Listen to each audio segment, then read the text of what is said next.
Quite a very important time for South Africa and Norway. You know that geographically they are very apart, but when you look at the point of convergence in so many aspects, they do work together. And joining us now is a Norwegian minister here with us. Minister, obviously, we saw that the issue of Gaza, it continues to be a dominant issue globally, where we've seen the catastrophe from the 7th of October, actually predating that when you look at the context of the conflict. But from Norway, how do we get the ceasefire? How do we get to the point where we can see long-lasting peace? Well, Norway has been one of the most outspoken countries, at least in the West, speaking up against the atrocities that we're seeing in Gaza, and now increasingly also in the West Bank, the other part of Palestine. We have been calling from the beginning for unconditional ceasefire.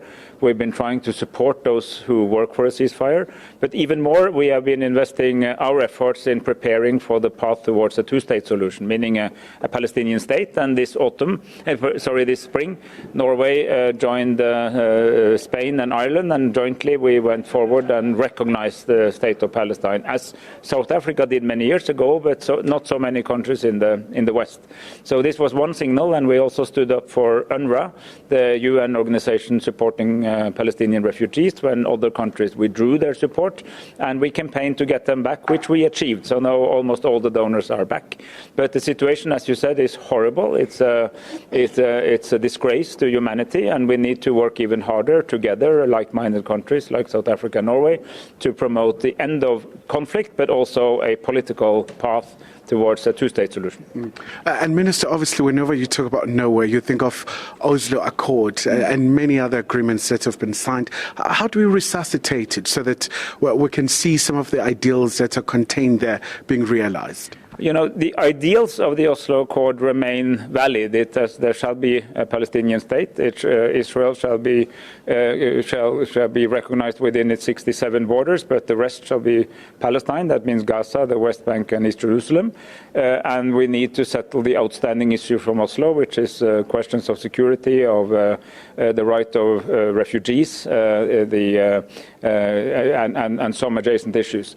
But the problem is that we did not progress over these 30 years. We thought this was a process, but we saw several Israeli governments, as long as they were led by Mr. Netanyahu, who actually did not progress towards a two-state solution, but rather used it as a scapegoat for not moving forward. And then we decided to shift gears.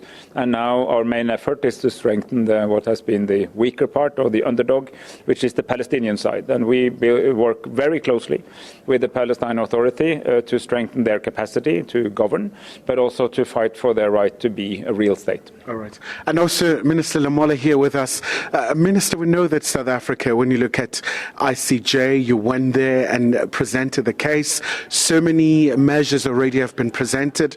We have requested the World Court to make sure that there is really proactiveness in terms of making sure that they really do act and using other global instruments like the UNSC.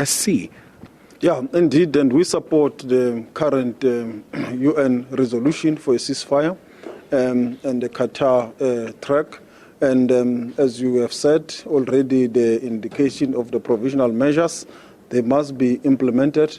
And also the arrest warrant that has been issued by the prosecutor, it must be implemented. And all those measures must be put in place. And we have continued to call for the allowance of humanitarian aid, for the allowance of the vaccination with regards to the outbreak of polio, which is also an unfortunate outcome of this recurring conflict. So we do call for the globe to continue to speak out, to call for the implementation, and also for the ceasefire. So we believe that the next UN General Assembly will therefore also give the world a far bigger platform to exert the necessary pressure to the state of Israel to ensure that the ceasefire is implemented, to discontinue or to cease the genocide that is currently happening.